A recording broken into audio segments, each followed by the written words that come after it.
একজন পুরুষ বাঁচে নিজের পরিবারের জন্য, নিজের ছেলে সন্তানের জন্য, পরিবারের মানুষগুলোর জন্য।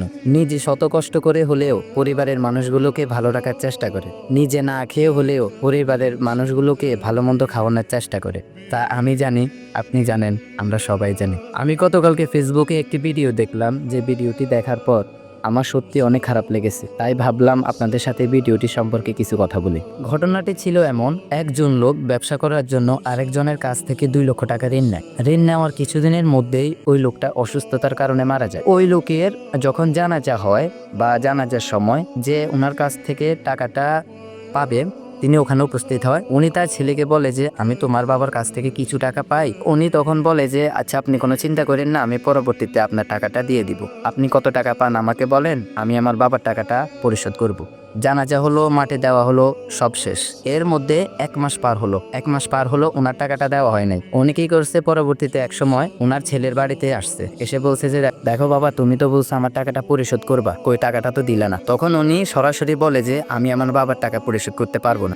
যখন জানাজা হয় তখন বলছে আমি আমার বাবার টাকাটা পরিশোধ করব, আর এখন বলতেছে যে আমি আমার বাবার টাকাটা পরিশোধ করব না। পরবর্তীতে ওইখানে অনেক তর্কাতর্কি হয়েছে। তর্কাতর্কির পরে এক পর্যায়ে উনি এলাকার কিছু মানুষ আছে, মুরব্বী, তাদেরকে বলে যে এমন এমন ঘটনা। এরপর তারা সবাই মিলে সেখানে যায়। যাওয়ার পর ওনার ছেলেকে বলে যে কি তুই টাকা দিবি না কেন? তো উনি সরাসরি বলে যে আমি টাকা দিতে পারবো না। আবার ওই যে ওই ভদ্রলোক, যে ভদ্রলোক ওনার কাছ থেকে টাকা পাবে, তিনি বলছে যে যেহেতু তোমার বাবা 2 লক্ষ টাকা নিছে, আমি অর্ধেক চাইতেছি, 1 লক্ষ টাকা আমার দাবি নেই। আর উনি যে মিথ্যা কথা বলতেছে এমনও না, ওনার কাছে স্ট্যাম্প আছে। কারণ 2 লক্ষ টাকা একজনের কাছ থেকে আরেকজন নিবে, স্ট্যাম্প তো অবশ্যই হবে, স্ট্যাম্প আছে। সো উনি 2 লক্ষ টাকা থেকে 1 লক্ষ টাকা দাবি করছে, 1 লক্ষ টাকা বাদ দিছে। এরপরেও ওনার ছেলে বলতেছে টাকাটা দিবে না। ওইখানে অনেক তর্কাতর্কি হয়েছিল, অনেক ঝামেলা হয়েছিল। এক পর্যায়ে গ্রামবাসী বলে যে আমাদের তো কোনো কিছু করার নাই। কারণ ভাই সত্যি কথা বলতে গ্রামবাসীর এখানে কিছু করার না, কারণ গ্রামবাসী আমার মতো মানুষ। কারণ আমার টাকাটা আপনাকে দিব না, আর আপনার টাকাটা শুধু শুধু আমাকে দিবেন না। উনি তখন বলছে যে যেহেতু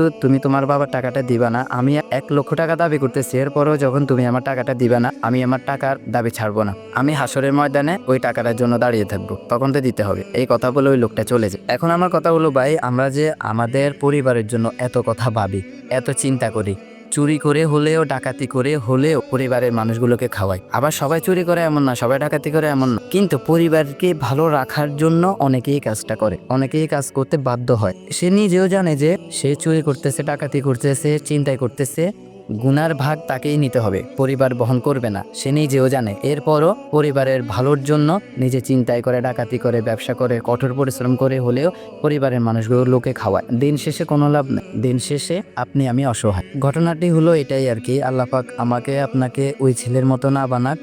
আমরা অবশ্যই আমাদের পিতার মৃত্যুর পর অবশ্যই যখন জানাজা হয় তখন বলা দরকার গ্রামবাসীর উদ্দেশ্যে, আমার বাবা যদি কারো কাছ থেকে কখনো টাকা পয়সা নিয়ে থাকে, কখনো ঋণ করে থাকে, দয়া করে আমাকে বলেন, আমি সেটা পরিশোধ করব।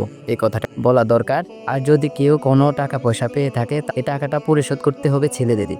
আর যদি ছেলে সন্তানরা পরিশোধ না করে, তাহলে তাদের জন্যই ধরা আছে, কারণ তাদেরও সন্তান হবে। আপনি যদি আপনার বাবারটা পরিশোধ না করেন, তাহলে আপনারও ছেলে হবে, আপনার একদিন মৃত্যু হবে, আপনিও কারো কাছ থেকে ঋণ করবেন, তখন আপনার ছেলেও আপনার টাকাটা পরিশোধ করবে না। কারণ আপনি যেমন কর্ম করবেন তেমন ফল পাবেন। আপনি আপনার বাবারটা পরিশোধ করেন নাই, আপনার ছেলেও আপনারটা পরিশোধ করবেন না। সবাই আল্লাহ পাক আমাদেরকে ওই ছেলের মতো না বানাক, আমার জন্য দোয়া করবেন। আসসালামু আলাইকুম।